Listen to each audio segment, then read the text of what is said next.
आता एक महत्त्वाची ब्रेकिंग न्यूज आपण पाहूयात। महत्त्वाची बातमी समोर येते। केंद्रीय निवडणूक आयोग शिष्टमंडळाला भेटणार असल्याची माहिती आहे।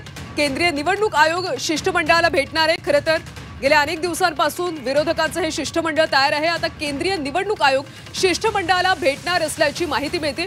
या भेटीमध्ये नेमकं काय होतं हे पाहणं अतिशय महत्त्वाचं आहे।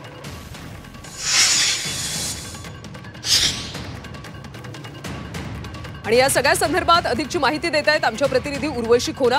उर्वशी, या सगळ्या विरोधकांच्या शिष्टमंडळाला निवडणूक आयोग भेटणार अशी माहिती समोर येते। नेमकी भेट कधी होणार आहे?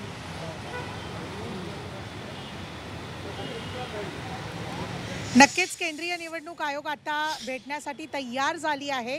किमान 2.5 तासाच्या प्रतीक्षेनंतर जे प्रतिनिधी मंडळाला केंद्रीय निवडणूक आयोग भेटणार आहे। आपण बघितलं तर इनफॅक्ट प्रतिनिधी मंडळ आता आपल्याला हे कळतंय की तिथे पोहोचलाही आहे। शिष्टमंडळ जो आहे तो तिथे पोहोचला सुद्धा आहे। जे मेन चीफ इलेक्शन कमिशनर आहे त्यांच्या कॅबिनला पोहोचला आहेत आणि काहीच मिनिटात आपण समजू शकतो की ही बैठक सुरू होणार आहे। मागच्या 2 दिवसापासून म्हणजेच काल आणि आज 11 वाजतापासून जे शिष्टमंडळ आहे वाट बघत होता आणि शिष्टमंडळांनी आपली भूमिका ठाम मांडून ठेवलेली की जेव्हापर्यंत सगळ्या शिष्टमंडळाच्या प्रतिनिधींना भेटणार नाही तेव्हापर्यंत ते निवडणूक आयोगाकडून च्या ऑफिसमधून बाहेर निघणार नाही। आणि तेच जेव्हा हा एक मोर्चाबंदी तिथे सुरू होती त्याच्याच संदर्भात आणि त्यालाच कुठे ना कुठे कॉग्निझन्स म्हणून आता केंद्रीय निवडणूक आयोग जे आहे ते भेटणार आहे।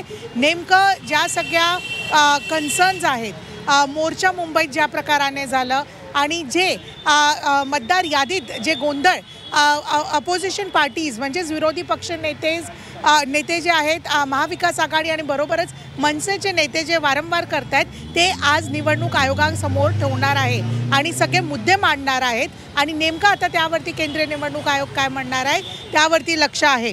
हेही आपल्याला ऑलरेडी माहिती आहे की हे जे शिष्टमंडळ आहे त्यात शिवसेनाचे उद्धव बाळासाहेब ठाकरे यांच्याकडून जे आहे अनिल देसाई आणि अरविंद सावंत आहे, मनसेकडून नितीन सरदेसाई आणि बाळा नांदगावकर आहेत, तसेच NCP जे शरद पवार यांचा पक्ष आहे त्यांच्यातले राजीव झा हे आहे आणि बरोबर काँग्रेसमधून अतुल लोंढे।